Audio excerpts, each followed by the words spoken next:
Today's guest is Elliot Haverlack. He's recently retired after 40 years in the pet food industry. He's held chief executive roles in many well-known companies. He also has a passion for leadership development. He's authored several books and provides coaching to up-and-coming leaders in many different industries. We discuss his career, pet food industry, safety, and leadership. He's a great storyteller and really cares about helping people grow both personally and professionally. Elliot, welcome. I'm glad you're our guest today, and I'm anxious to hear about your career from beginning to end, and especially the parts about the pet food industry. And then, of course, we'll get to the things that you're doing today. So I know that you went to school. You're from this area, and you went to school at Slippery Rock. So why don't we begin with how you started on this adventure of life? Well, Maureen, thank you for having me, first of all. It's wonderful to be with you directly from Southwest Florida. I started my journey quite serendipitously. I graduated from Slippery Rock State College, which is now Slippery Rock University, in 1980. And it was a time when there were just not a lot of jobs. I suppose that seems to be, after 40 some years later, there's a lot of times like that, but interest rates were super high, jobs were hard to come by, and I took whatever I could get, to the point where I decided I was going to go into the Air Force and become an officer in the Air Force. And I did everything I needed to do to get approved. In fact, I was the number one candidate in that year. And I went back, as part of that, I went back to Slippery Rock to take some post-bac classes. And I stumbled into a fellow who was interviewing for a job in a bakery. And one of my professors saw me walking by in my somewhat grubby attire that I wore to college back in those days. And he said, "There's the guy you need to talk to. He's the guy you want to hire." And so I interviewed on the spot with this fella. And that was February, and I didn't hear another word from them. On June 2nd of 1981, I received a phone call from the Air Force telling me that my induction into the Air Force, which was scheduled for the next week, had to be delayed for 3 months because of a bureaucratic snafu, and that I was going to be going in September instead of June, at which time I was pretty devastated, as you might imagine. I had worked very, very hard to be approved, and I really wanted to serve my country. That was about 9 o'clock in the morning. At about 2 o'clock in the afternoon, when I was just at my lowest, the phone rang, and it was the fellow I had interviewed with back in February who wanted me to come down for an interview on Friday, which ironically happened to be my birthday. And so that morning, I got to the interview. It was an hour and a half drive from Slippery Rock to downtown Pittsburgh, or the north side of Pittsburgh, actually, where the interview was to take place.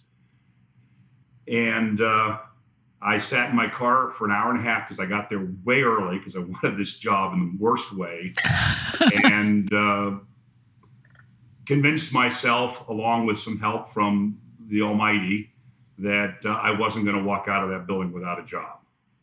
And when I walked in at 8, there were I saw a lot of my classmates that had graduated with me a year earlier, none of them had jobs either.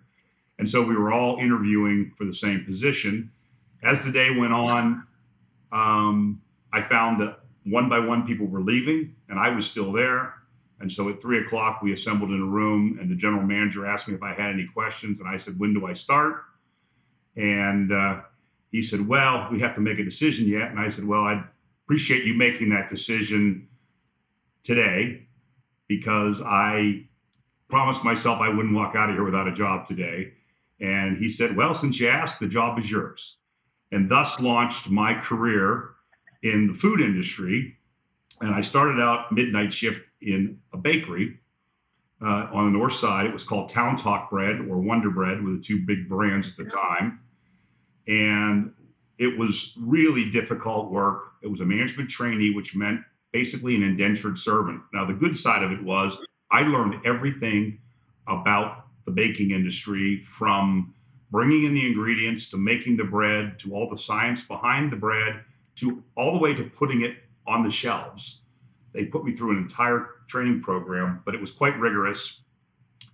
And interestingly enough, along the way, that bakery got bought by a company called Ralston Purina. And Ralston Purina, as you probably know, at the time was the largest pet food company in the world. And after about 9 years and a move to New Jersey, which I found untenable, I reached out to a recruiter to find alternate employment. And I got an interview with H.J. Heinz, who had just acquired a pet food company themselves. I let the recruiter know that I did not work in the pet food division of Ralston. He said, "It doesn't matter. Your resume says Ralston. Henceforth, you're a pet food guy now." And that is probably the longest answer you've ever got from anybody on how they got into an industry. But that's how I ended up in the pet food industry. 8 years in the making.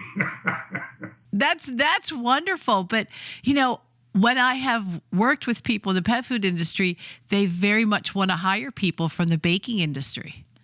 That's what they want. Yeah, there's a little bit of the science behind it for sure, and the rigor. The baking industry has really got a rigorous food safety program, has had it for years. When I joined the pet food industry, it wasn't as rigorous as it is now.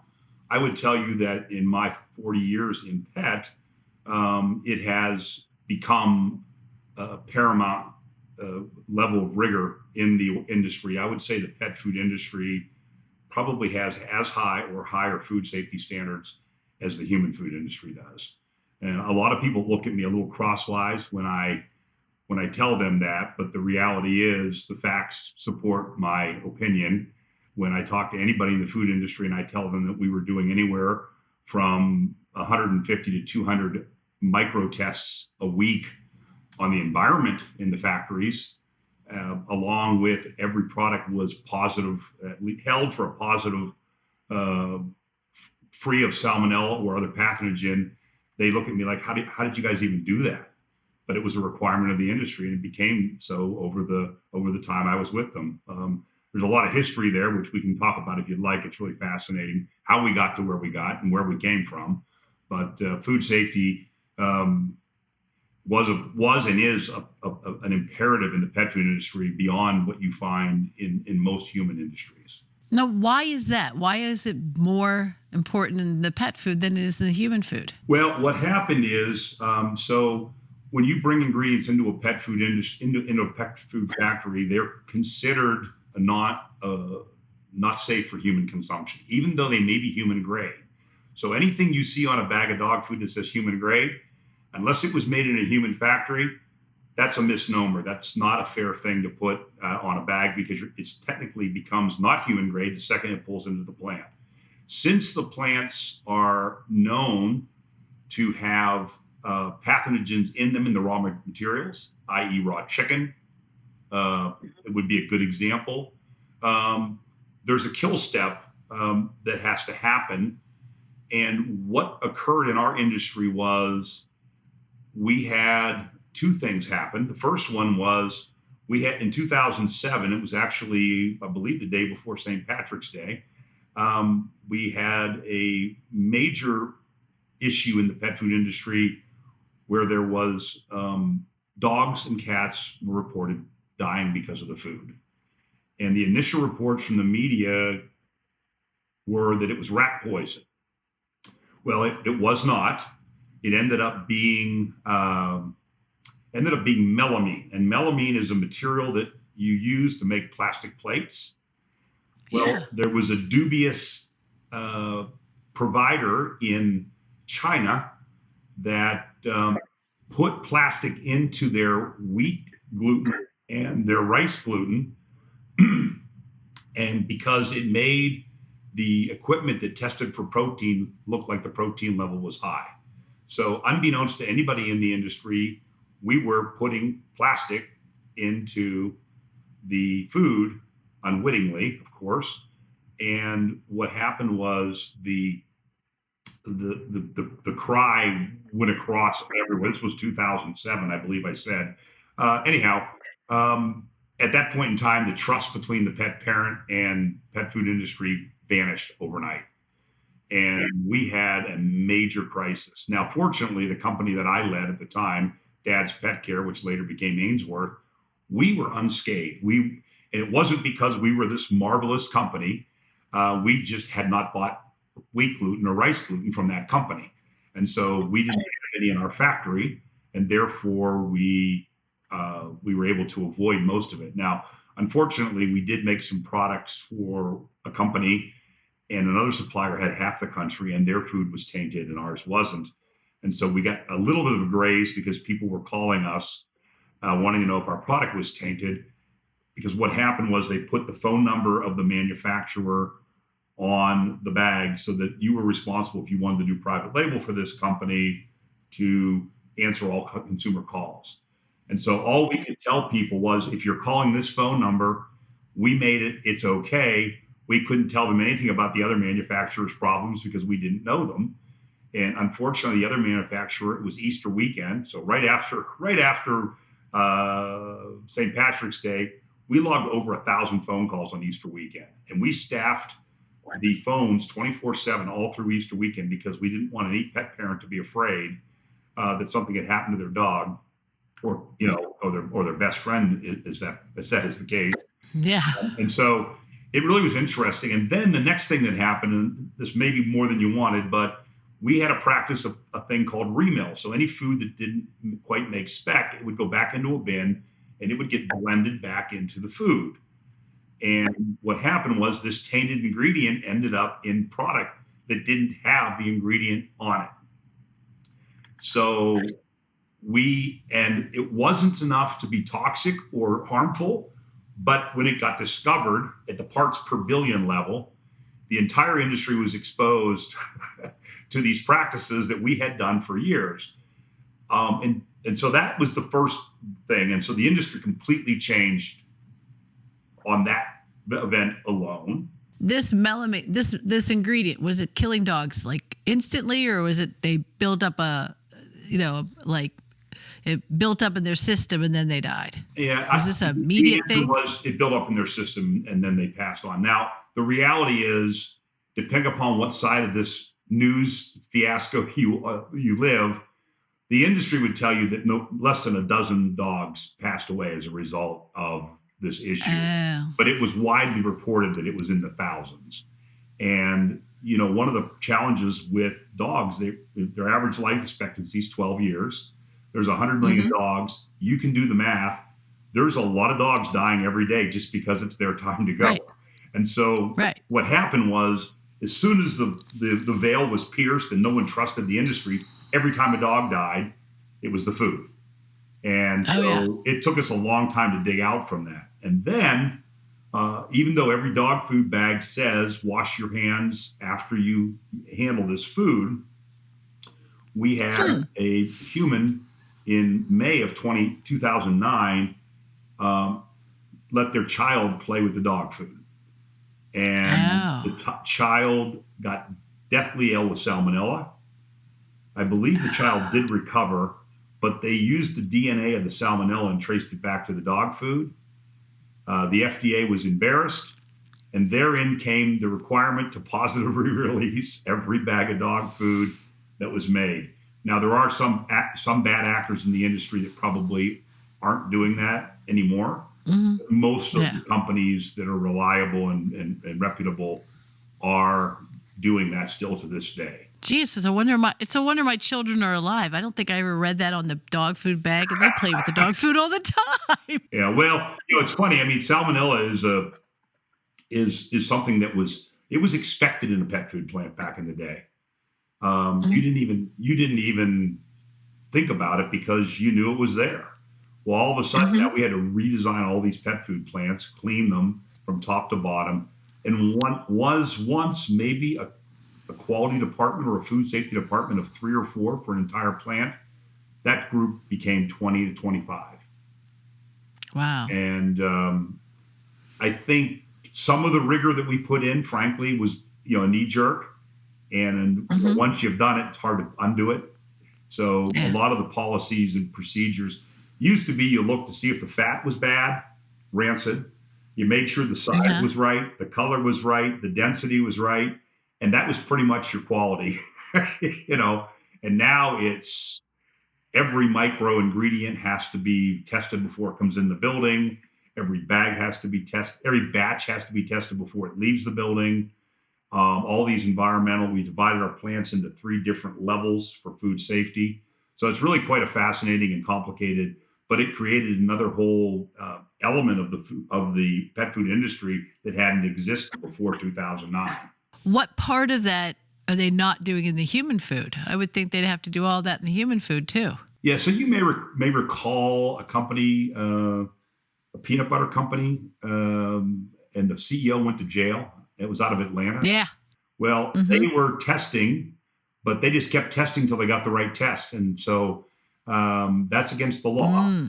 A lot of companies, so hot dogs, for example, any prepared meats, bolognas, they don't do it because they feel like their product is sterile when it gets in the package. And therefore, so it's not a requirement by law to do it. It's just an industry best practice in pet food to do it. And so what I find is a lot of, particularly in the jerky world, I've been through jerky factories where testing is so minimal, it really shocks you. But they believe that their process to dry the food is good enough, and they don't want to know. Frankly, some of them have told me. And so you hear recalls all the time in the human food. Lettuce is another one. There's almost every year there's a lettuce recall for Listeria or Salmonella.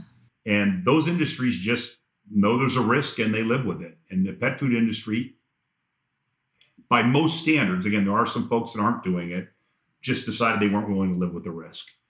So we test everything.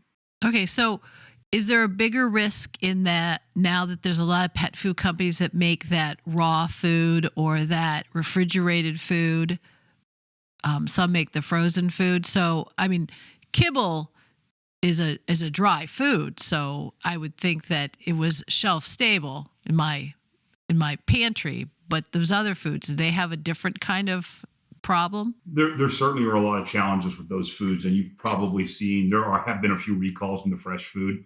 That really isn't my area of expertise. I really haven't done a lot of research there, but I would assume that it's pretty safe to say what their whole marketing pitch is fresh, and therefore it's very hard for them to get the kill step they need to ensure that the product is pristine. Now, that doesn't mean the product's not fine for your dog. Remember, your dog is not going to get adversely impacted by Salmonella. Dogs don't have it's fine. They eat the most objectionable things off the side of the road. It's the consumer, the pet parent is the one that's at risk, or your child. That's really what we don't do any of this for the pets. This is all being done for the safety of the humans that love those pets. Yeah, explain what the kill step is. Some people may not know what you're talking about when you talk about kill step. Okay, so what happens is you have an assumption, whether it's true or not, that when the product is batched, it has some pathogens in it. It may or may not. In many cases it does, and in many cases it does not, but you assume it does. And so what you do is you take that product up to a temperature that of which it will kill all living pathogens.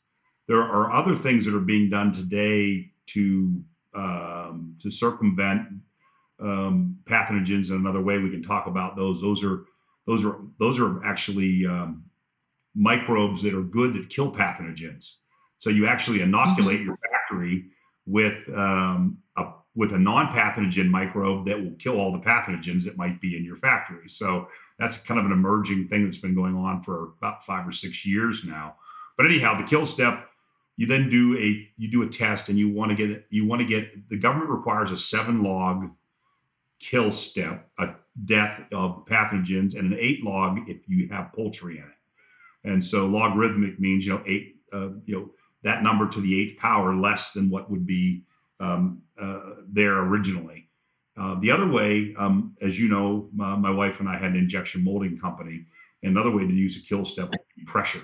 And we used to use intense pressure in our injection molding of food that then got us an 8-log kill on any products that had poultry in them, and a 7-log kill that had any products that didn't have poultry. We actually were getting an 8.5 to 9-log kill. So these are they're then rendered safe for human handling. Well, talk about those other microorganisms you talked about they introduced now to explain that. I kind of like. I'm certainly not an expert in the process, but what we have is this whole world that none of us ever see, that only people who can see it is under a microscope. And they're these tiny organisms, and they're everywhere. They're in the air, they're on the surfaces around your house. And probably if we all knew what we lived with, we'd probably be freaked out. But what we found was that there are some probiotic microorganisms that actually will compete with and take all the source of substance for the pathogens. So we say good critters will starve the bad critters, and then the bad critters die. And so it's used a lot in environments. So where you had an old plant and you really couldn't get it completely clean because of the cracks and crevices, you would apply these microbes. There are some people applying it to the food as well. And I don't have all the details on that, but it's a fascinating science, and your viewers should do a little research on it, because it really is interesting how we're evolving as an industry and trying to make sure we have best in class safety for, the pet parents and their best friends. So. Well, you touched on this one thing about how this food safety is for the people, not for the pets, because salmonella doesn't bother them. I always thought it's fascinating that the pet food industry and the baby food industry are two industries in which the person that is buying it is not using the product.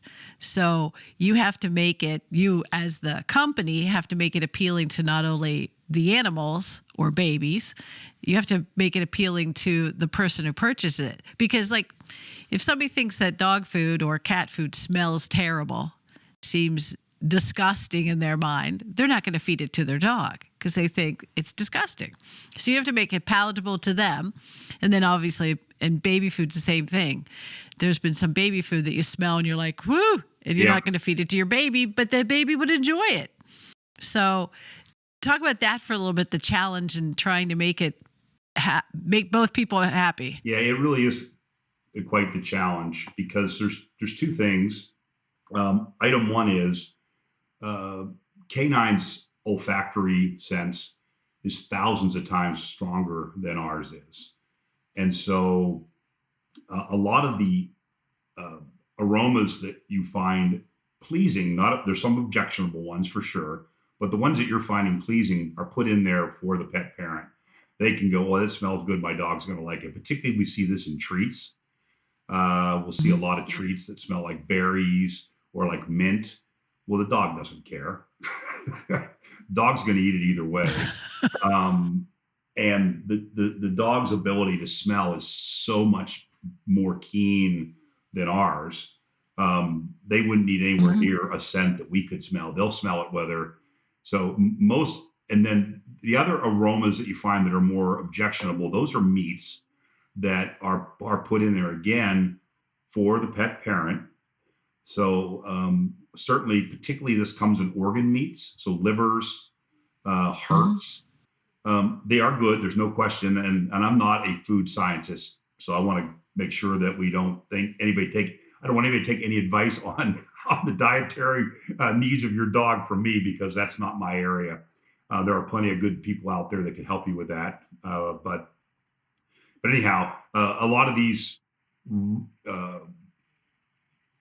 nutrient-dense meats, again, it's a marketing claim. It's there to market to the consumer.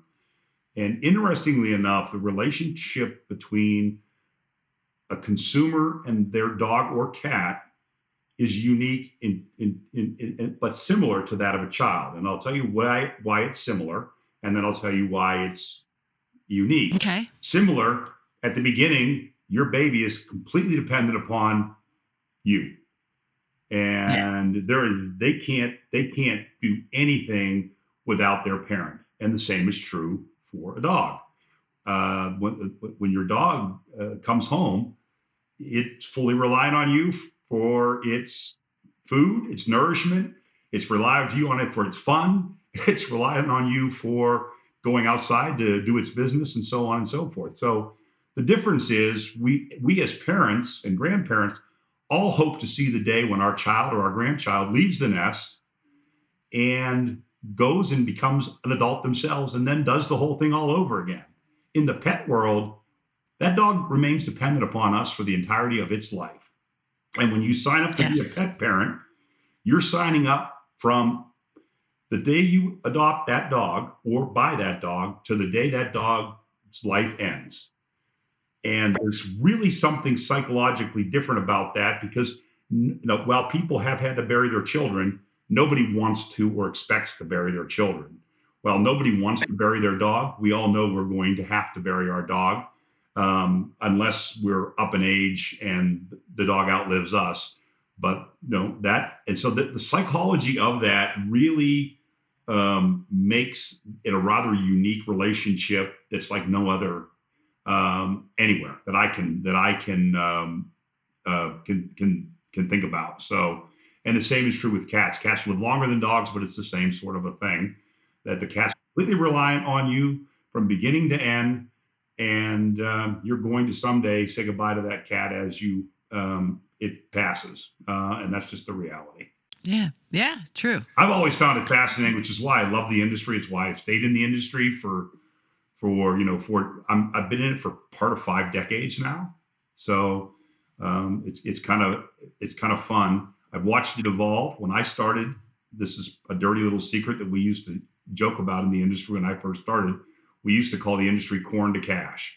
We ground up corn, put some meat scraps in there, put it in a bag, put a label on it, and sold it to the pet parent. Now it is such a complicated business with probably 10 or 15 different need states at the high end for the consumer.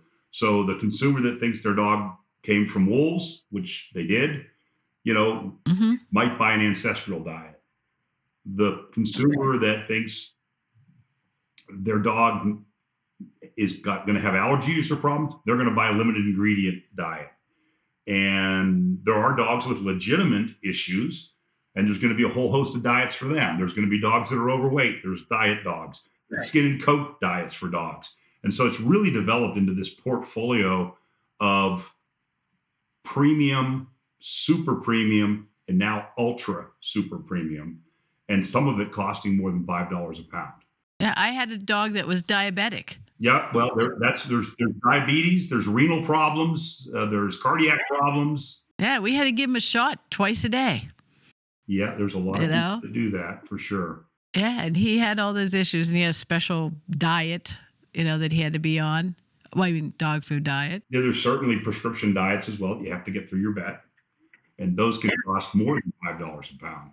Yeah, so let's go back one little step. You have to appeal this to the people and appeal this to the dog. So you can ask people what they like, but you can't ask the dog what he likes. And so I know in the food industry, we call that sensory testing. And in the pet food industry, we call it palatability testing. So talk about, because I know that these pet food companies have dogs on staff that they are asking their opinion and checking on whether they will eat it or not. So talk about the what we have to do to work with the dogs inside of a pet food company. So there are a couple different types of dog panels in the industry that, for lack of a better term, would be called taste testers. A panel of dogs historically has been 20 dogs. In many cases, there are companies that are third party, and their job is literally the taste testing validator of the industry. And primarily, A lot of these companies use beagles. I'm not sure exactly why they use beagles, other than I assume that there must be an industry agreement that beagles are the best taste testers. I don't know. At Dad's, we had our own kennel. As you mentioned, some companies have their own. Ours were all adopted, and ours were all different breeds. And we had 2 panels of dogs and 3 panels of cats. So that's 40 dogs and 60 cats. And our employees actually would go out and walk the dogs every day. We had volunteer employees that would go out and walk the dogs. And so basically what you do is you normally do a thing called a 2-pan test. And you'll put the same amount of food into the area where the dog is. So maybe 100, and I'm making the amount up, but 100 grams of diet A and 100 grams of diet B. The dog is trained to know that that food is going to be taken away in a period of time, maybe 5 minutes. And so at the end of the 5 minutes, you come back out and you weigh what's left. And the one that has more consumed is considered the preferred diet. Now, in some cases, a dog will only eat one. In some cases, a dog will eat some of both. But almost always, a dog will eat more of one than the other one. And then you add up all those, and then you determine, which one. So you can make these claims. This dog food tastes better than other dog foods. Now, again, the reality is dogs aren't near as finicky as cats. This becomes much more of an issue in the cat area because cats tend to be far more discerning on their diets. But most dogs will eat what's put in front of them, if not immediately, eventually. But once again, we're not worried here about the dog as much as we are about the pet parent. And the pet parent wants to see their dog gobbling it down, loving every minute of it. And all of a sudden they go, wow, my dog loves this, therefore I'm going to keep feeding it. And that would be an indulgent pet parent. And the big brand that I can think of that was kind of the poster child was Kibbles and Bits. Kibbles and Bits was loved by dogs because it was full of sugar. We put a lot of corn syrup in it. And so just like your child likes candy, your dog likes sugar. And it wasn't particularly the most healthy food that you could give your dog, though it was it met all the standards to be fully, sustaining for the dog. But certainly, just like you don't want to fill your kids up with a lot of sugar, you probably don't want to fill your dog up. And since then, our consumer trends have changed, and you don't see Kibbles and Bits like you used to. And that's because the consumers have walked away and said, I don't want to fill my dog up with sugar.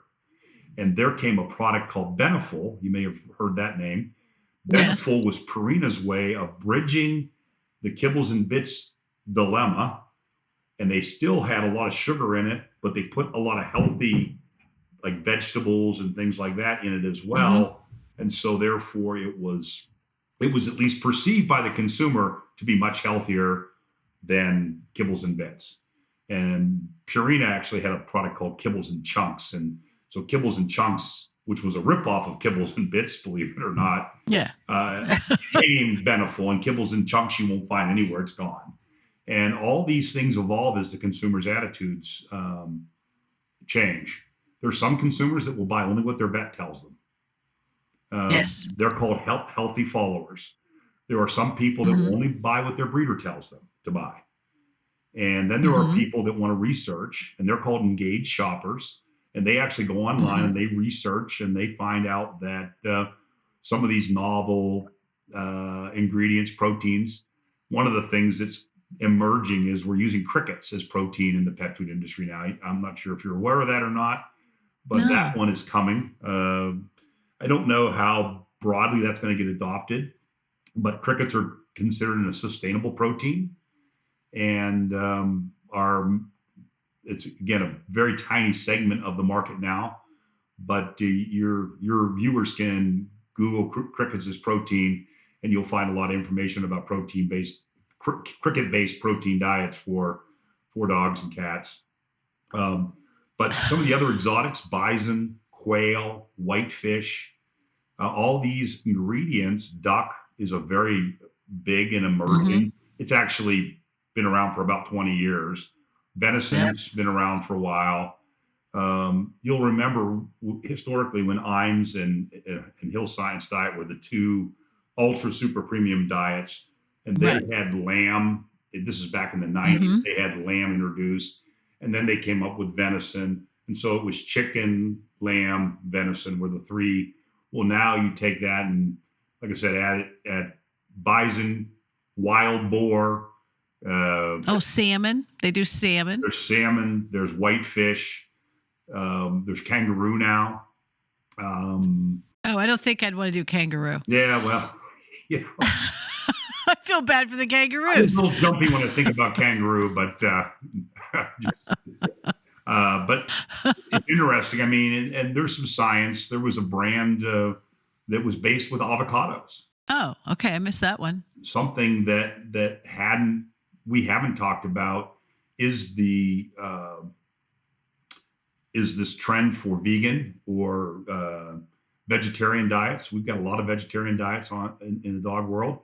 Now, interestingly enough, dogs can survive and do quite well on a vegetarian diet. Cats cannot. If you feed your cat a vegetarian diet, your cat will not make it. So, right. But there's still a lot of consumers. There's no science that I'm aware of. Now, there may be, again, I'm not a food scientist. There's no science that I'm aware of that a vegetarian diet for your dog helps your dog. Other than if you yourself are a vegetarian, you might want to have a vegetarian diet for your dog, maybe because of social issues, maybe because of health issues. And so there's quite a bit nice niche of vegetarian dog diets now. Poor dog, he doesn't even have an opinion, and he's eating a vegetarian diet. Well, it's interesting because that's really where so what you do as a marketer, you're looking for white space.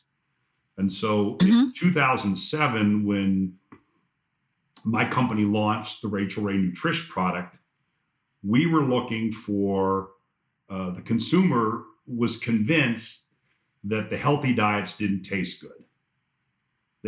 Whether they did taste good or didn't taste good, they were convinced they didn't. And so we created Nutrish. We partnered with Rachael Ray. We created Nutrish, and we became approachable.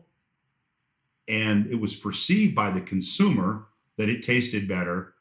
Now, I'm not 100% certain that it tasted any better than the Imes and the Hill Science Diet, but the consumer believed it did. And their brand was born with white space. So it was all the healthy food that you had to go to a pet store to get. Now you can get it at the grocery store. And, oh, by the way, your dog's going to love it because it tastes great because Rachael Ray said it tasted good. Did Rachael Ray have anything to do with it? She did. I mean, not a lot. The two things that she was involved with were she did review all the formulas. We gave her that permission to do that. Now, as you might imagine, with a celebrity who's very busy, we gave her 48 hours, and basically she had to say it's not acceptable to me within 48 hours, or we went forward with it. We did put EVOO, which was Rachael's signature ingredient, in every bag, just because we wanted to be able to, say that. The big thing she did, which really wasn't so much part of the food, she created Rachael's Rescue, which was became the largest animal charity in the industry. She gave 100% of her proceeds to that endeavor. And when the brand took off, hundreds of millions of dollars have been donated to animal charities through Rachael's Rescue. And to my knowledge, it's still going today, though I haven't been involved in quite a while. Who owns Rachael Ray now? Well, it just recently got bought by Post, the cereal company. Okay. Prior to that, Smucker's bought it from Ainsworth. And so it went from Ainsworth to Smucker's to Post. Okay, so it's still out there. It's still out there, still thriving. There was an industry periodical, I'm trying to think, maybe 2 years ago, that named it the most loved brand in the industry, which I really, most loved. They didn't say it was the biggest. They didn't say it was the best. They said it was the most loved. So that's interesting. I got a nice chuckle about that, and but it was a fun project to work on. I got to spend a lot of time in New York City. I got to spend a lot of time in South Beach. I got very involved with the Food Network as part of that partnership with her. And it was really educational and enjoyable. So, and she was a wonderful person. She really created no problems at all, other than her being busy. She was hard to get. Her husband was phenomenal, became a pretty good friend of mine during that time. And to this day, I don't, when I left, I don't kind of cling to people, but he and I exchange an email maybe every other year to this day. Okay. So, and I'm very proud of what the brand team did with that idea. Whose idea was it? Who came up with this idea? Did she approach Ainsworth or did you approach her? Well, interestingly enough, there was a woman in Joplin, Missouri by the name of Julie Larson, who I promoted to run a division of our company. There's a little more to it than that, but I won't it'd take too long to get into the details. She's a brilliant person and an unbelievable boutique brand champion. She, lived and breathed really niche, high-end items, and it was her idea. Her and her husband. Her husband was watching Rachel's show and said to her, "I think we should try to see if we can't do a line of Rachel Ray products." Julie came to me, asked me. I, of course, laughed at her. I said, well, good luck with that.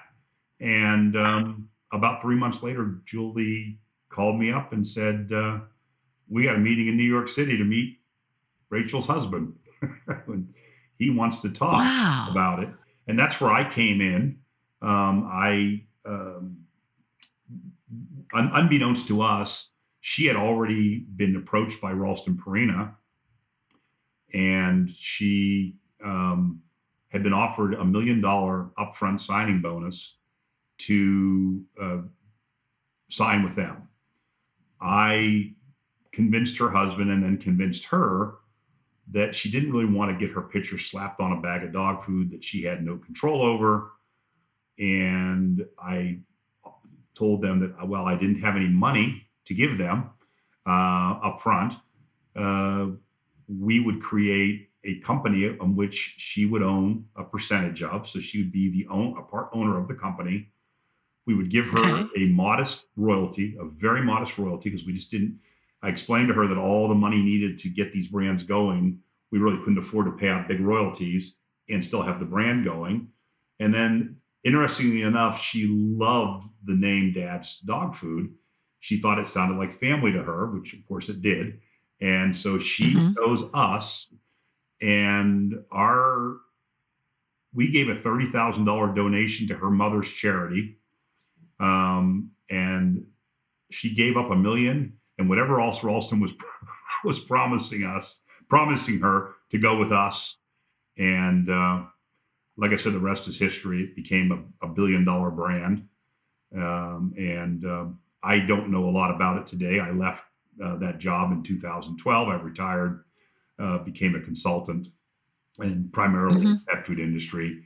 And so since I've worked with 39, actually I just signed up my 39th client this morning before I got on this call. So I've been working in the pet food industry throughout my time, and just stepped off the board of a company called Alfea, which your viewers may have seen in the news, sold here about 2 months ago. I'm also on the board of a company called Custom Veterinary Services.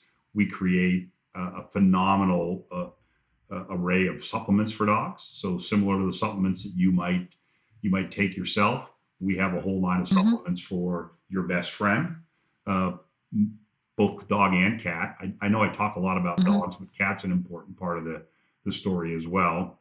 It's a great company. And then I'm also on the board. I'm actually the chairman of the board of a small company called Brutus Broth, where we create a broth topper for your dog that not only makes your dog's food taste better, but it enriches your dog's health because it has supplements in it.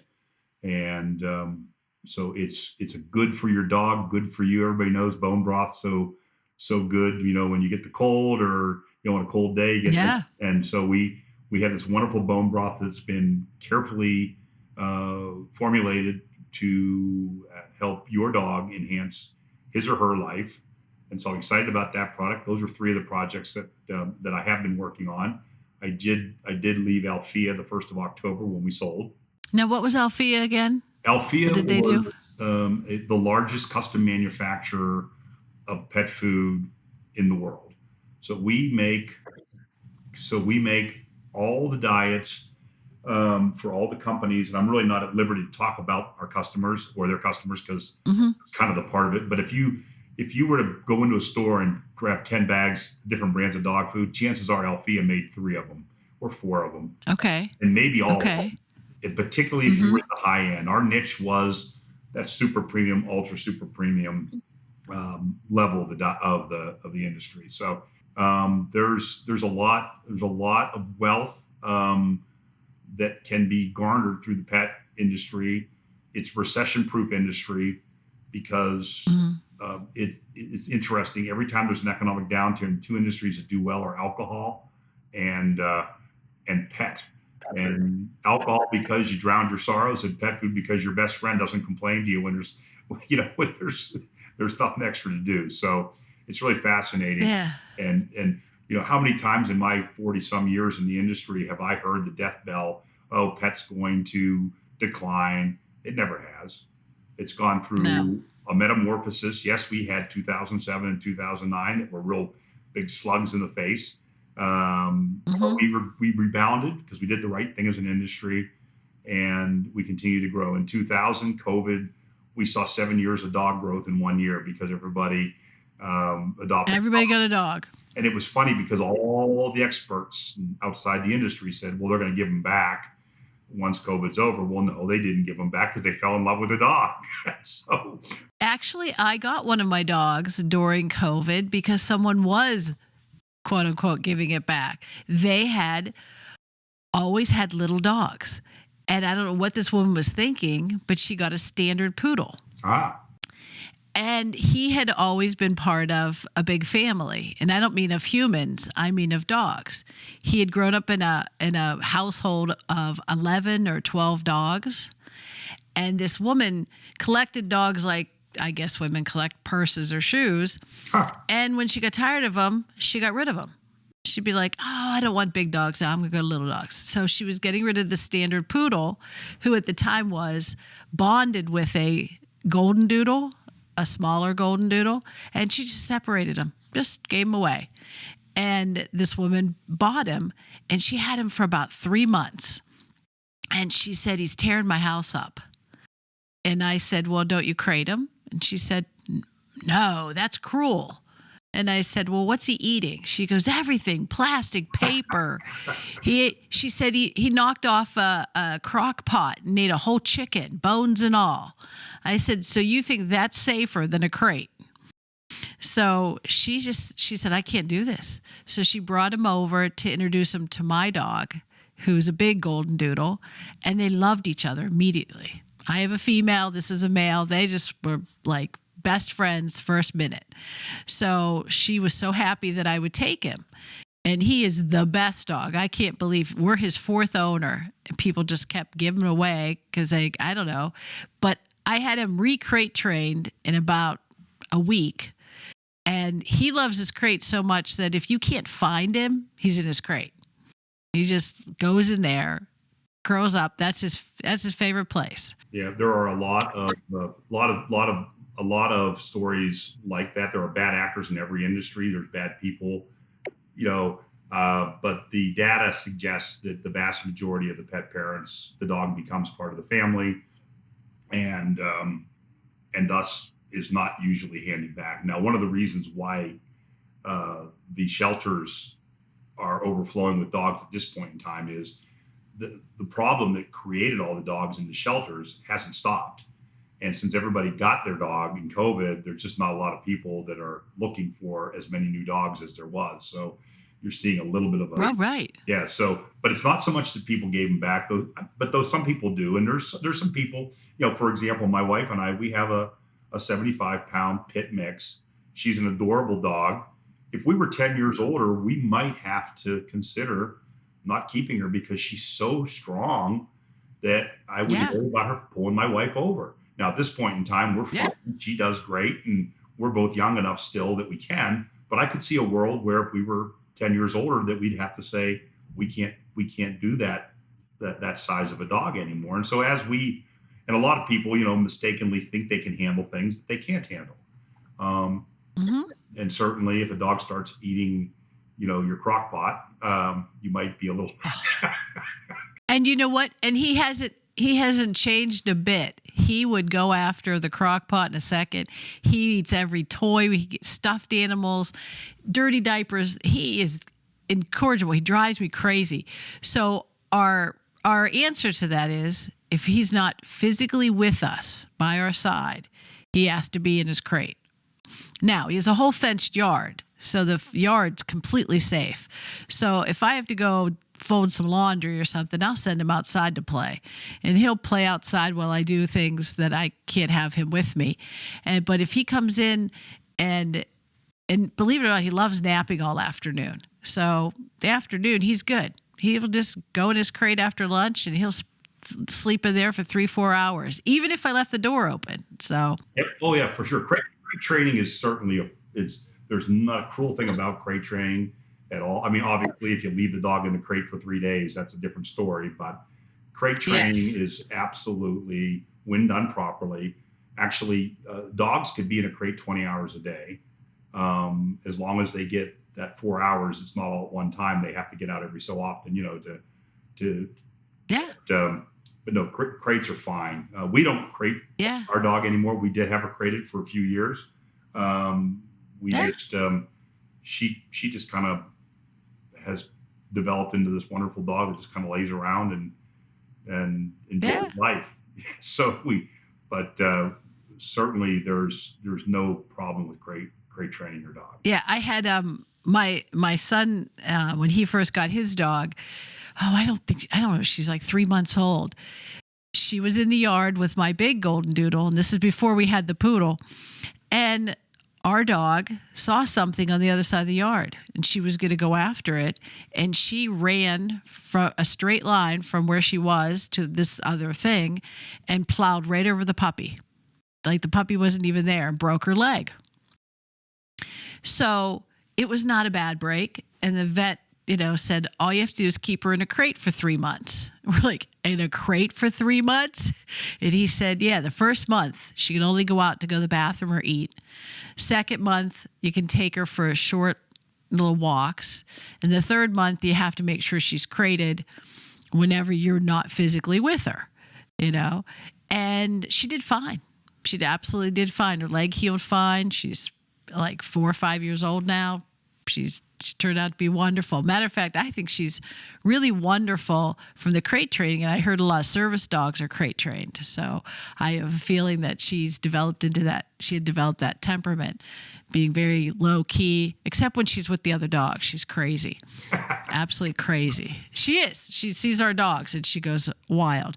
But the one thing I wanted to circle back was on these tests with the dogs eating the dog food. That cracks me up. My dogs would never be able to be part of that taste panel because when they're separate, they eat however fast or slow they want to. But when they're together, it's like they eye each other like, oh, you're not getting mine. And they will plow through that food so fast. I mean, they eat it in 30 seconds. It's gone. And that's why the dogs are alone when they're so each dog is in its own spot when they get their food. It's funny. Humans are a lot like animals. A lot of things are just instinctively in our psyches, and we see it play out all throughout the animal industry. Competition between dogs. You'll see dogs that are more subservient than other dogs, and some dogs that will show superiority. Same is true with deer. It's just part of what's built into the psyche of the animals. So I know that Ralston Purina made more than dog food. They made food for all kinds of animals. Now, any of the companies that you were involved with, you didn't do that, did you? No, well, we made bird food. but very limited amount. We made some ferret food, very limited amount. And there might have been one or two other diets that we made, but our business was primarily dog and cat. It's interesting. Most of the larger pet food companies now have all been gobbled up by these multinational organizations. So if you look at the ownership of the pet, the largest in the world is Mars. Mars has a bigger pet following than any other company. Mars has brands like, and I may get one of these wrong, they own Iams now. They own Nutro. I believe they just bought Origin and Arcana. I think I'm right on that. They own, of course, Pedigree, which was their flagship. They own Royal Canin. And Mars, as we know, is owned by the Mars family, and their big business is chocolate. Yes. Nestle bought Ralston Purina. So Nestle, another chocolate company, owns Friskies, owns Purina Pro Plan, owns Merrick, owns Zooks, and a lot of other brands. And then General Mills owns Blue Buffalo, and just bought a supplement company called Farah last week. And then you've got Smucker's that owns quite a few brands still, even though they sold a chunk off to Post. And then, of course, you have Post that owns Rachel Ray Nutrish and a few of the other. I think they got 9 Lives as part of that purchase. And then you've got the independents that are out there. Those are the most. I may have missed one, but I think that's the vast majority of the players. Then you have Diamond Pet Food, which is family owned. They only do a companion animal nutrition, to my knowledge, and they're out of Meta, Missouri. They're a very, very large company. Sunshine Mills is a family owned business out of Red Bay, Alabama. There's Victor, which is owned, I believe, by Mid-America, and they're out of Texas. And there's a few other family businesses, but that pretty much rounds out the who's who of the pet food industry. There were some pet food companies, and I can't remember all the names of them, but the one we bought was in Pittsburgh, and it was tailored, and they did the thing where you fill out the form. Is your dog active, not active? How much does it weigh? What's its breed? All that kind of stuff. And they tailored a pet food, a dog food for yours. Tailored pet food was a brainchild of some of the executives from Ainsworth. After Smuckers bought them, they started that brand up. They got purchased by a company called Catterton Partners, or private equity company, and there are a lot of private equity players in the pet industry as well. And then Catterton at a similar time bought Canidae, which has been a long-standing brand in the industry. And I believe Tailored got folded into Canidae. So I don't believe there is Tailored pet products anymore. No. And it was really interesting and devastating at the time. We had finally found a dog food that worked perfect for both of our dogs. Now they were on two different diets, but they worked perfect. The dogs were about as healthy as they could be. But instead of closing in one day, this is kind of a totally side note, they closed the same time a food company closed in Pittsburgh.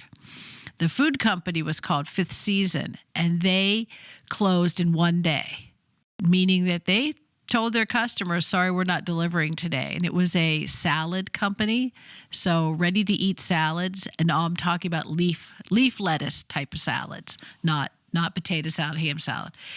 And they just basically just said, sorry, we're closed, and told the employees don't come to work tomorrow. Boom, done. But Tailored spaced it out. They said, we're going to be closing in, I think it was 4 to 6 weeks. And so make sure you get all your orders.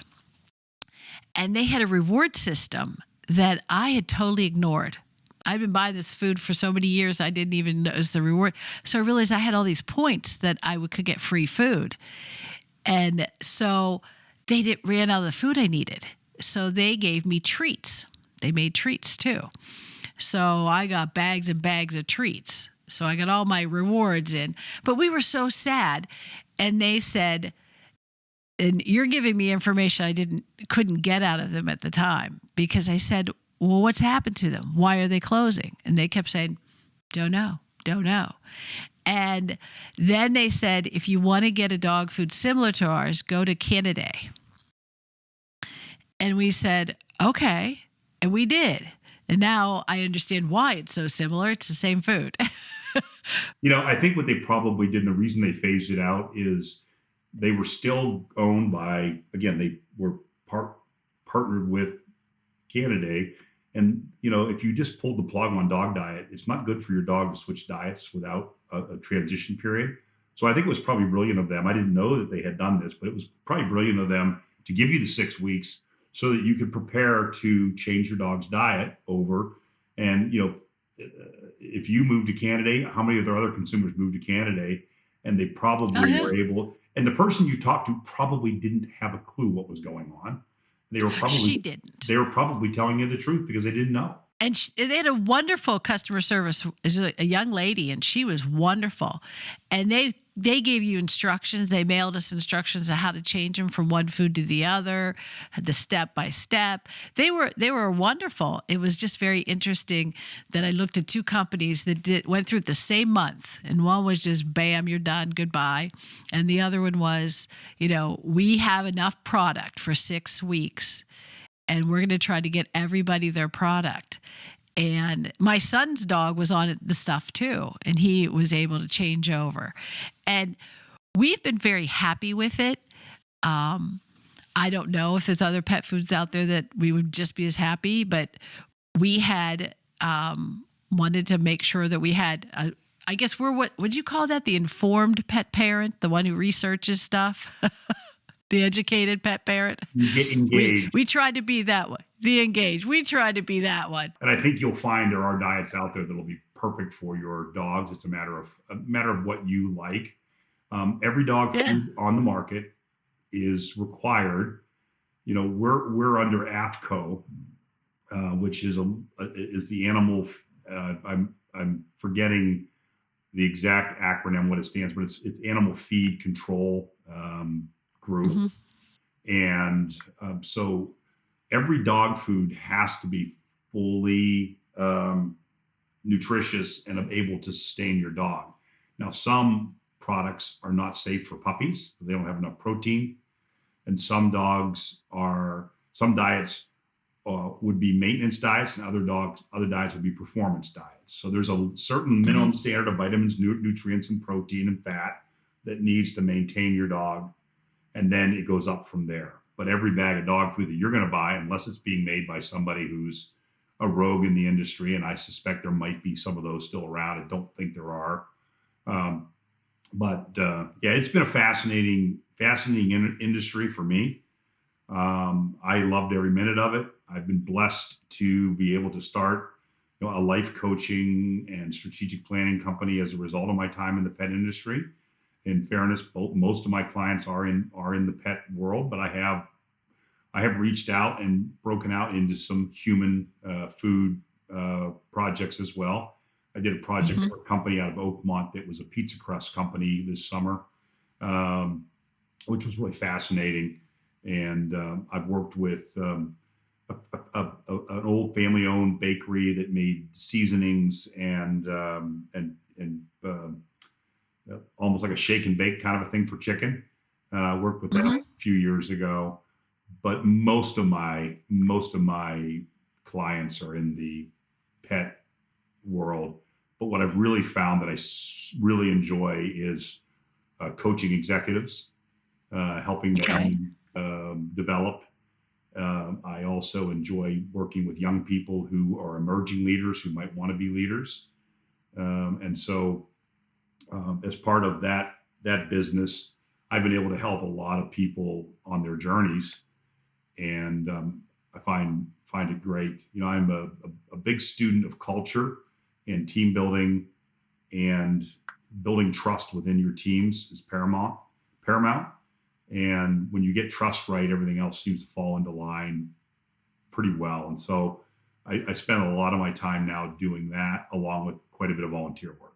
Now, do these people approach you, or do you approach them? It's both. I I do a little bit of marketing, not a lot. I've written a couple books that I use to, kind of, I guess, give me credibility and also to help educate people. A lot of people will read the books. They'll say, "Hey, I really like what you wrote in your book. Can you come help my company?" Or they might read the book and say, "Can you help me?" Or "Can you help my Mm-hmm. child?" My most recent book, which launched here 3 weeks ago, called Firestarter, Igniting Change Through Leadership, debuted #1 new release in business leadership on Amazon. And I'm just waiting to start getting some feedback, because I think people are just now starting to read it. It's been getting into people's Mm-hmm. homes in the last 10 to 12 days. And so hopefully Right. people are starting to read it and get the benefit out of it. And we'll see where that one takes. What, I guess, pun intended, what fires that lights within people. But what I found is that all this is really rather simple and straightforward, and that most leaders because we tend to be maybe a little more cerebral than other people, tend to want to make things more complicated than they need to be, because it Mm-hmm. stimulates them, and then they realize nobody else can do it. My approach is the exact opposite: make it as simple as you possibly can, so everybody can do it. And All right. so having a lot of fun along the way doing it. One of the other things I do want to make sure that I point out to you is I give all the proceeds from my books to charity. I don't take any, I'm not doing this for financial gain. I'm doing this because I've had an incredibly blessed life. I have everything I need. I don't have everything I want, but some of the things I want probably aren't good for me anyhow. So I've got what I need to finish my journey, and I want to help as many people as I can, as I move into this next chapter, no pun intended, of my life. Mm-hmm. And there'll be more books to follow, I suspect. So, Elliot, who was your mentor? Who mentored you in your journey? well, it's interesting you asked that question. There are three. They are actually, my most recent book was dedicated to 6 people. And people find it fascinating who I chose to dedicate my book to. I dedicated it, I'll get to the mentors in a minute. I dedicated it to my 3 assistants, my 3 longtime assistants, who put up with me, who helped me, who made sure was the best version of the person I could be, made sure that I stayed on track, made sure that I remembered to thank people when I was busy. And these 3 women are the first 3 people that I have dedicated my book to. The other 3 are 3 men who mentored me along the way. One of which has passed away some time ago. He would have been my first mentor. I met him in the bakery, and he was a superior of mine, and really taught me how to treat people with dignity and respect, no matter what their circumstances are. His name was Ralph. He and I stayed friends for a decade after I left the bakery, and then he passed on. My second mentor was a gentleman by the name of Victor. He was a Southern gentleman out of Biloxi, Mississippi. I met him when I moved to Biloxi. He was the most generous human being I think I've ever met in my entire life, and he taught me the importance of generosity. He taught me the importance of not letting things bother you that aren't important. And then the final person was my pastor. His name was Dewey, and he is my mentor still to this day. I don't talk to him all that often, but he also was very kind to endorse my book. So his endorsement's in the front cover, or I think the back panel of my book. Mm-hmm. He helped me grow in my faith with God, which probably is the most important thing that anybody can do for another human being. And along with just his example of inner goodness was an example that anybody could emulate, and if you could be half of the person that gentleman is. He's also an author. He's 83, I believe now, He still has clients. He's a psychologist. He still has clients that he works with every day, and he writes a book probably every other year as well. But he's just a wonderful, wonderful human being and been a big part of my life. And then there were a lot of other folks early on in my life, teachers, who really played huge roles in my development. But as far as official mentors, they would be those three gentlemen. In your coaching business and things like that, are most of these people coming to you because they want to learn leadership or they want to make more money in their business? Because I have a feeling that a lot of leaders or a lot of companies don't cry for help until the profits start showing that they need help. Well, I think I have both. In fact, in one of my books, I think it might have been my second book, From Fear to Fulfillment, I talked a little bit about a young man that I was mentoring because his father asked me to mentor him. And I asked him what he wanted out of life. He told me he wanted a private jet and a house in Telluride. And I said, okay, well, let's think about something other. Let's think about something a little, if you get a house in Telluride and a private jet, so be it. That's great. But let's think about being the best version of the human being you're supposed to be. And so what I try to do with people, so they come for all sorts of reasons. Some people might have a particular problem they're struggling with, and they just need somebody to talk to about a relationship at work, or how do I talk to this person who I don't particularly like? How do I overcome this hurdle in my career? I'm boxed in my career. They see me as this, and I see myself as, this. So that would be some of my clients. Most of my clients today, in the spirit of full candor, coaching clients are all pro bono. I have a rate that I charge, and I have refused to lower my rate for anybody. So I either charge my rate or I do it for free. And for some reason in my peanut rate, I can do it that way, but I don't want to. I just don't want to get into a whole lot of clients that I don't connect with, and then get paid a third, and then those clients tend to be the ones that complain the most, that you don't have the best success with. So if somebody's paying you full rate, you're willing to deal with some of the challenges. And if you're doing it for free, the person tends to psychologically say, well, this guy's doing this for me because he really likes me, which is true. I do, because I wouldn't take you on as a free client if I didn't like you. And interestingly enough, there's one young man that I started mentoring when he was 10. He's now 24. And we just joined forces for him to go in the music business. So I am now the CEO of Flagstone Music Group. And what we're doing is we're going to back musicians that are trying to make their way in the industry. Now, this is a huge pivot for me. But I would say, but it seemed like the right thing to do at the time. And we're 2 months in, we're having great success. And I think you and your listeners or your viewers will be seeing him on the radio and on the television here in the next 2 years. I'll make that prediction now, and I reserve the right to be wrong. But we are having a barrel of fun. We've met a lot of people, and it is starting to really go well. But the major thing, the thrust, is being the best version of the person you're meant to be. Whether you're going to become the next Tim McGraw, or you become a person who sings at the church because that's what you're called to do. So I believe he's going to be the former rather than the latter. But I think everybody I know has somebody they've met in their life. They said, oh, that person's going places. So I reserve the right to be completely wrong on that. What's his name? His name is Colton Pointz. So it's ColtonPointz. If you go to coltonpointz.com, you'll see a little bit about what he's about. He is going to be doing a debut concert in Nashville, the Sunday after Thanksgiving. So it's a little mini thing, but it's at a very well-known place.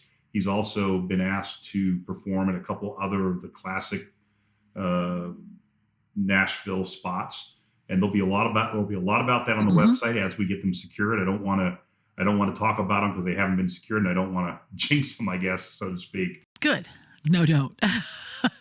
We had a pretty good day yesterday at old Flagstone Music. So, Well, that's great. Now, what is a common issue you have across these clients? What is a common issue they come to you for? the common issue that I resolve for people is fear. Most people are fearful of something. They're fearful of losing, maybe in some cases, something. They're fearful for getting out of their comfort zone. And what I do is I help people move past their fears and allow them to realize that they're really far more unique and special beings than they ever themselves thought they were. And so that's really what we work on most of the time. One of my things that I love doing, which to my knowledge, I have not heard another person say they do this. I start with having my clients write the 10 biggest challenges in their life down that they think are really causing them, whether they be health, children, challenges at work, whatever it is. I don't look at them. I never see them. They put them in an envelope. If they're with me, I take the envelope sealed and then I mail it to them a year later. In most cases, they're not my clients anymore. And I usually get a phone call and they receive it. And the theory behind it is that none of those 10 things are going to be on their list in a year because we're going to have worked through those things. And I have had, other than a person who had a chronic health issue, that stayed with them, I've not had a client yet come back to me and say, wow, almost in all cases, all 10 items are gone. And there's a new, wonderful. There's a new 10, by the way. Yes. There's always a new 10. A new fear. And that's one of the things I love to do. I also, I'm a big fan of the moral compass, and I help people create a moral compass. A lot of people don't even know what a moral compass is. It's that virtual waymaker that guides you through your life. You set up a value system that you're not going to go on. The reason why it's important, not only does it help guide you, but it helps attract you to other people who have similar moral compasses to you. There's nothing more difficult than being around people that don't share your values. And they don't have to be fully aligned, but if you're a person who respects your fellow man and you're around people who don't respect people, that trample on people, you're going to find it very difficult to work with that person. And I'm not suggesting, I personally think one's better than the other, but there's a lot of people that would explain to you, talk to you about ambition and how it's important. And it doesn't matter who you step on to get ahead. I don't agree with that, by the way. But I tend to select clients that share my moral compass. We wouldn't get in a car if we didn't know where we were going, how we were going to get there, and when we were going to get there, and all the details about that trip. Even to the grocery store, we wouldn't do it. But yet, but so many people go through their lives and never even bother to think about the journey ahead of them and how they're going to traverse that journey, realizing that there are going to be pitfalls, there's going to be things that are unexpected that are going to happen in your journey. And when you're prepared for them, they just become minor blips on the radar screen of life, instead of these, items that are just toxic or debilitating, where you don't think you're ever going to get through them. So I absolutely love doing that with people. I love watching their smiles on their face. And as I tell them all, when you start winning, what you do is going to define you as a human being. And so if you are hopefully going to be predisposed to help others, pay it forward, to pay it back. When my wife and I sold our business, I had a young lady, we gave all of our employees money, and in the amounts mattered, went from small amounts for people that were just with us a little bit to very large amounts. And one of the women that I gave my wife and I gave a significant amount of money to as a gift, was just 30. And she literally had tears in her eyes, and she said, "How am I ever going to thank you for this?" And I told her, when it's your turn, I want you to do the same thing. And so, Mm-hmm. and it's going to be her turn. She's going to be one of those people that is going to be in a position to help others. And so I think if we all, take a lot of the noise that's in our life and all the division that's in our country right now, put it together, start to love each other a bit more, and start to realize that we can be part of the solution. We do not have to be part of the problem. We don't have to buy into this toxic environment that our country's fighting through right now. And Right. again, I'm happy to talk to people about it. You can go to cehaverlack.com is my website. You can learn a little more about me. This is one of my books. This is my memoir. This will tell you who I am. If you read this book, you'll know everything about me. This one is the one that just released. If you want to be a leader or you are a leader and you're struggling, this book will answer every leadership challenge you have. I promise you that if you pick up this book, it will change your life for the better. They both will. There you go. But this one, particularly for leaders out there, two of the people that endorsed this book who don't know each other both came up with the same conclusion after reading it, which was it should be required for every student in every university. It's in a business practicum, which I thought was pretty high praise for me. And and by the way, I agree. I'm sure you do. I'm sure you do. They're all available. Books are all available on Amazon. Again, all the proceeds go to charity. This charity I'm currently supporting is Young Life, which my wife and I are both on the board of down here in Florida, and it's a pretty big passion for us. But I would tell your fans that get out there, work hard, make a difference, make the world a better place, and you will end up being so fulfilled. You'll have a great life, and when you're 65 like I am, you'll just be really just enjoying and looking forward to what's next, and not sitting back in your rocking chair wondering what could I have done differently. And if you're you're 10 or you're 100, it's not too early and it's not too late to get started. You talk about fear.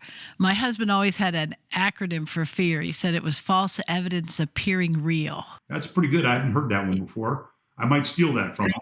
Well, it's interesting. The most recent book, it's just really fascinating. It originally wasn't going to be called Firestarter. And I was at physical therapy with a man and was talking about my new book. And he said to me, well, you know, the difference between a leader and a manager is. And I said, no, what is a leader? Well, I know, but what do you think? And he said, managers put out fires, leaders ignite them. And I said, wow, where did you get that from? And he said, I don't know. Someone told me. I went and researched. I could not find who to attribute it to. So it's in my book as an unknown source because I don't know who coined it. But it literally was the impetus for the book completely changed on that day between reps at the physical therapy for a torn rotator. So, and that's really how fascinating these things happen. You know, you just bump into these people that change your life. And, you know, because you're out trying to do the right thing. I can tell you from living proof that when you are out putting yourself out there trying to do the right thing will come back to you tenfold. It's fascinating. And there's a lot of stories about that in my books. They're all true. And there's a lot of humor in them as well. So you can get a nice chuckle out of it. And you can always go to my website and email me, and I'm more than happy to talk to anybody. I love talking to people about books, and I like talking to people about life. Oh, good. I'm gonna have to read them. Well, I think this, the second one, From Fear to Fulfillment, to be quite candid with you, there's a little bit of politics in it. I'm not gonna shy from that. It's not so much. It's not intended to be divisive at all. It's intended to give people a point of view. But I wanted people to know why I feel the way I feel. And why I believe that, that God exists, and why I believe this is the greatest country in the world, and why I think that God first, country second, family third, and those are my priorities that are going to be my priorities as long as I'm on the planet. And so, the most recent book though is such an apolitical. There's no opinion. You couldn't find a political thing in there. There's no opinions in. There's opinions in there, but it's all really it's a recipe book for success in business. And if you can follow And then, interestingly enough, what I did was I took all. I've been a prolific writer my whole life. Even in Okay. school, I love to write, and so Mm-hmm. I've been writing letters to my employees, both personal and group letters, for the entirety of my career. Well, when about 20 years ago, I started to collect those letters and keep them. And so in the book Okay. are 20 years worth of letters that I wrote to my employees. So if there's a letter, if you have a great year and you want to thank your employees, there's a letter in there for it. If you're having a tough year and Mm-hmm.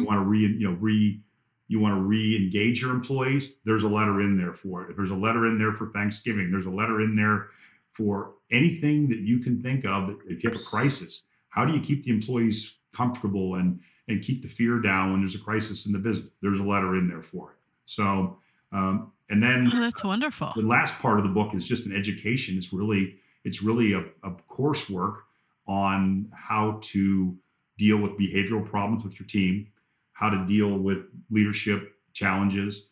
And so there's both the most recent books have 3 sections to them.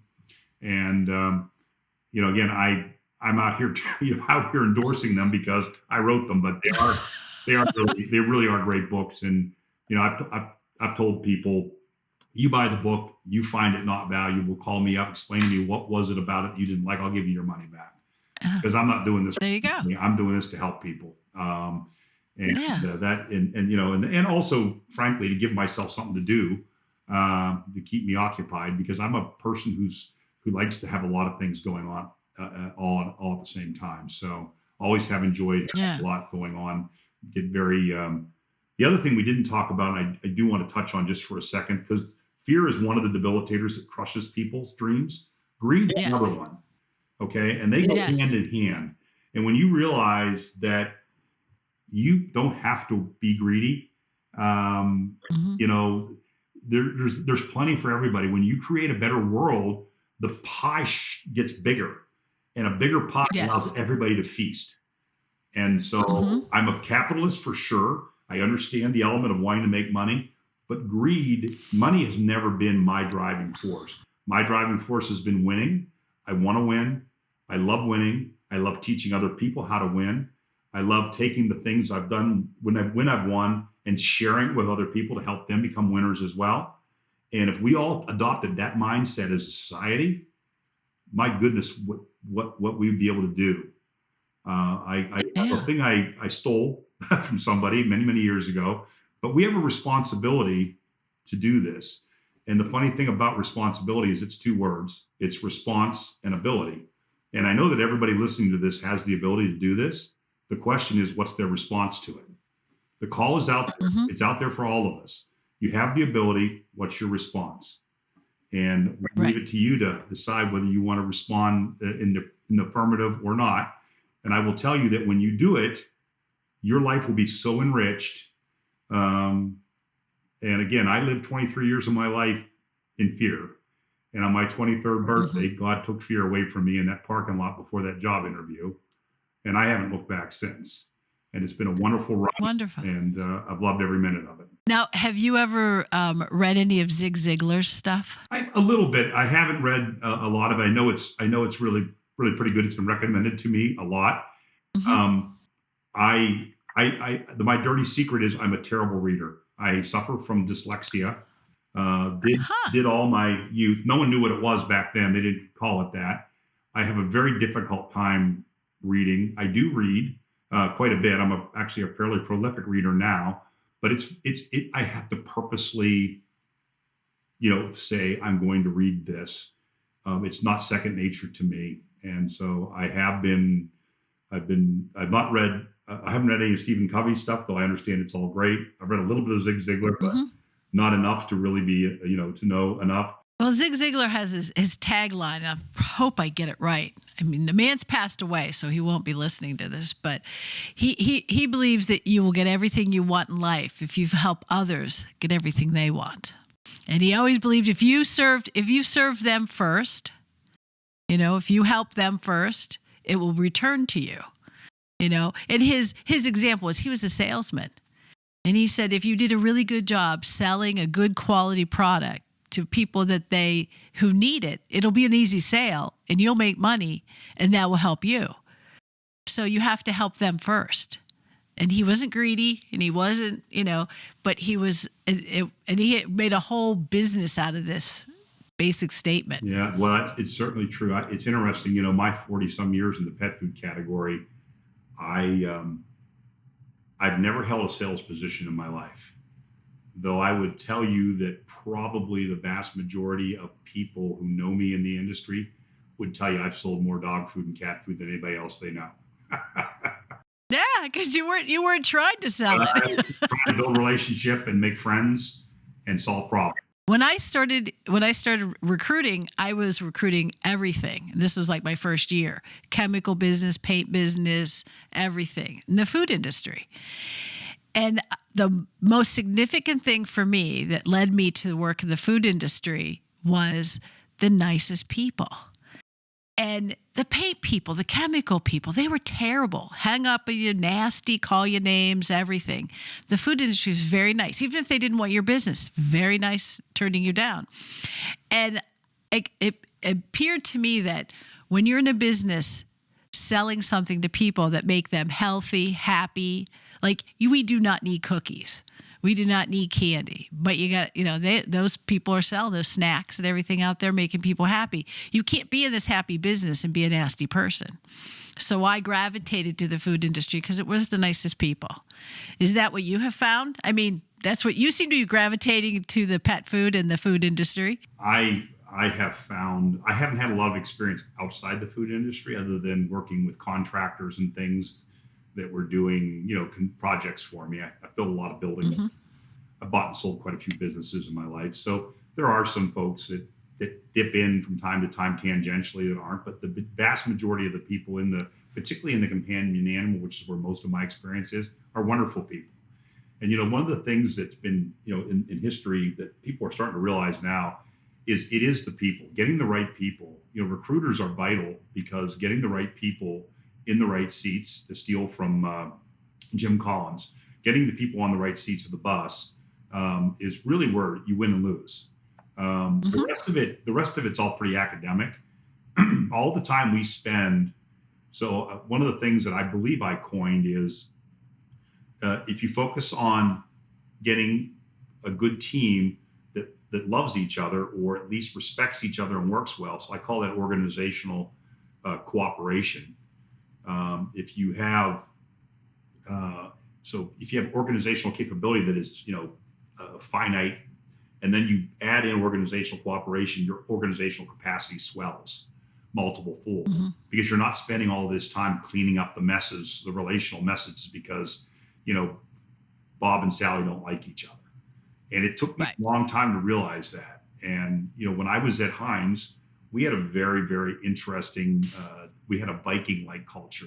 You ate or were eaten.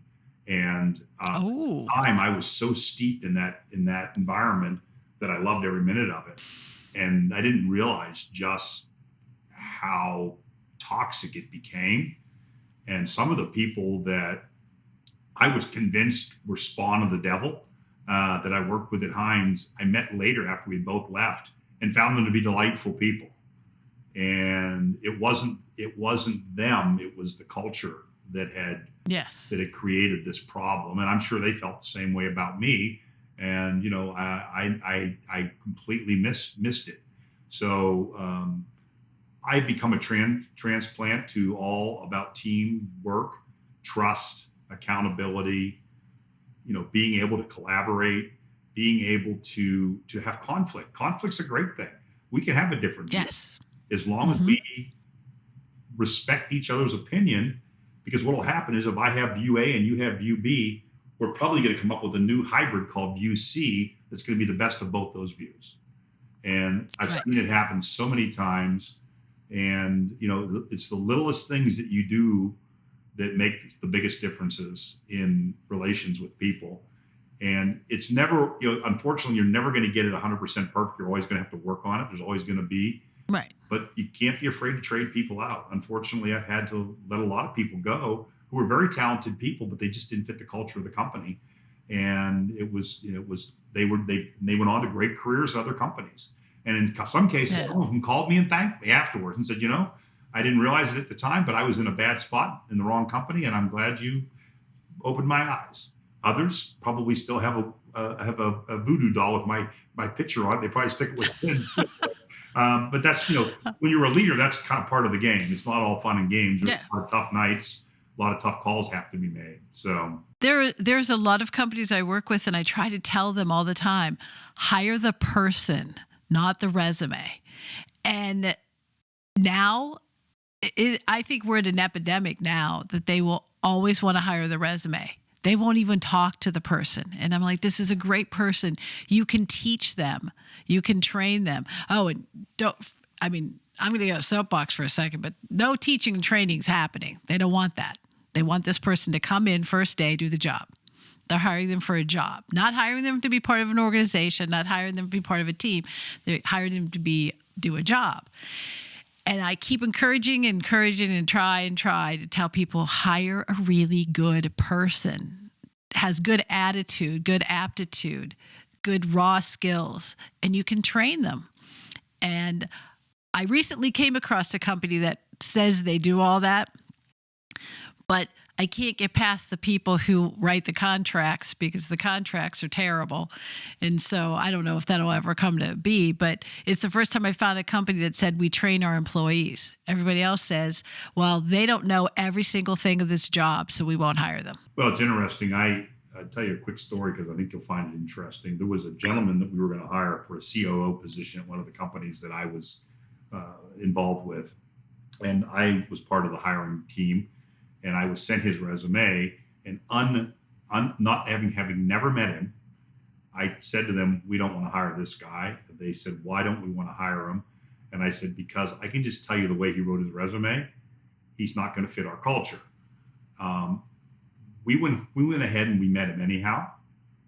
And I, along with the rest of the hiring team, fell in love with the guy to the point where we hired him. Mm-hmm. And we ended up firing him 9 months later because he was everything his resume said he was going to be, and none of what we saw in person that we thought he could be. Wow. And I was one of the great learnings, probably the biggest hiring mistake of my career was hiring that person in a C-suite position and realizing it was about 3 months in that I realized that he wasn't a bad guy. Don't get me wrong. He would have been great for another company.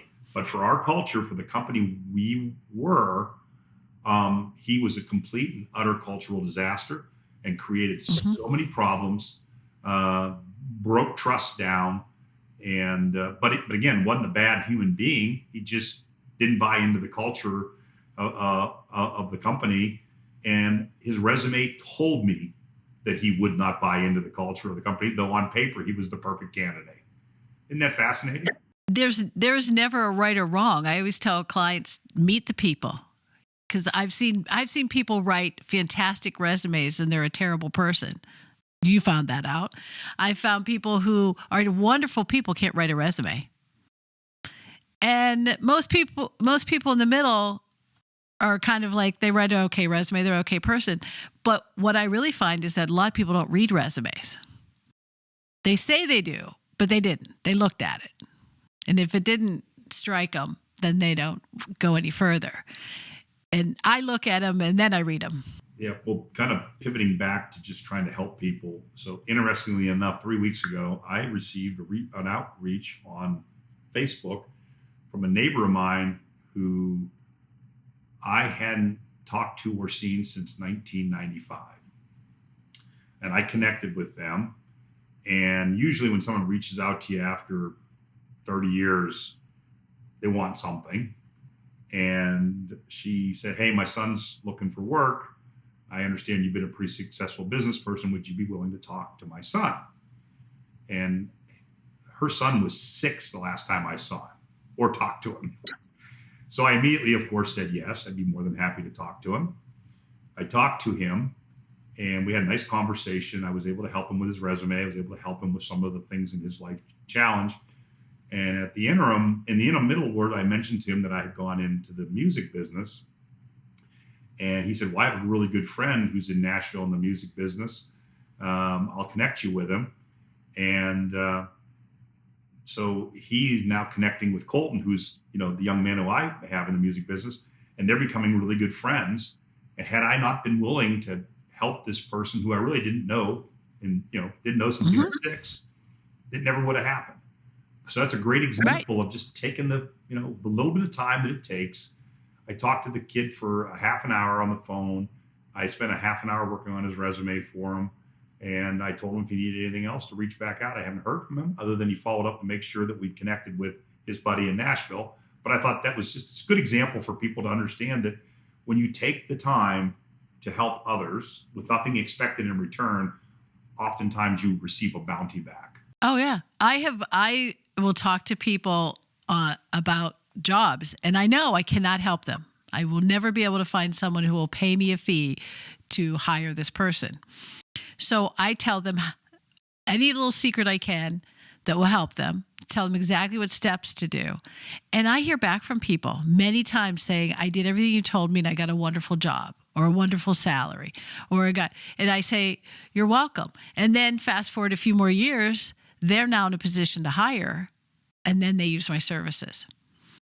Yeah, so I always tell people, I plant seeds. I just plant seeds and hopefully they'll grow. And those people will get something. But I cannot be so selfish as to say, I know exactly what you're doing wrong, but I'm not going to tell you because I won't make any money out of it. I never do that. One of the things I tell people when I give my speeches, I do a lot of public speaking, not so much in the last few months, but over the years. And I always tell them that the work to plow the fields and plant the seeds of fulfillment is hard work, but the bounty is so much worth every step and every drop of sweat that you invest. And it really is, it's really phenomenal. I've been incredibly blessed in my life and continue to just spend my time trying to be a blessing to others when and where I can. And this podcast is helping me because all these people that I've helped all these years are the first people I'm approaching saying, would you like to do a podcast? Would you like to try something like this? And I'm getting a lot of positive response. I get a few people who said they're afraid to do it.